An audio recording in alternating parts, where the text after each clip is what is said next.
ठीक है, वो तो 25 साल का टारगेट हो गया, 2 दशकों का टारगेट हो गया। मोदी जी ने भारत देश के लिए मिड टर्म टारगेट सेट किया कि भाई $5 ट्रिलियन इकोनॉमी बनाएंगे, $10 ट्रिलियन इकोनॉमी बनाएंगे। अभी उन्होंने अपने थर्ड टर्म के लिए लक्ष्य निर्धारित किया है कि भारत को 5th लार्जेस्ट से 3rd लार्जेस्ट इकोनॉमी बनाएंगे। तो इस तरह से उन्होंने मिड टर्म टारगेट डिसाइड किए। तो इस तरह के हम मिड टर्म टारगेट भी 2030 तक के लिए हम डिराइव करना चाहते हैं। बट सवाल ये होता है कि भारत के 25 साल का टारगेट हो गया, 2 दशकों का टारगेट हो गया।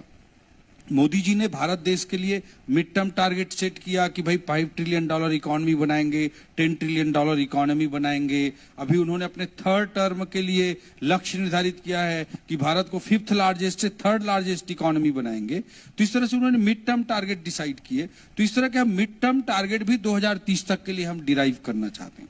बट सवाल ये होता है कि भारत साल उस दिन हम छत्तीसगढ़ राज्य की जनता को समर्पित करेंगे। ये हमने टारगेट सेट किया है कि उस दिन तक हम विजन डॉक्यूमेंट बनाएंगे और इसके लिए मिड टर्म टारगेट भी हम सेट कर रहे हैं। और छत्तीसगढ़ की अपनी रणनीति हो, अपनी ताकतों और अपने कमजोरियों पर आधारित हो, जिसको हम अपनी कमजोरियों पर विजय पाते हुए अपने स्ट्रेंथ को, अपने पोटेंशियल को रियलाइज करते हुए छत्तीसगढ़ को विकसित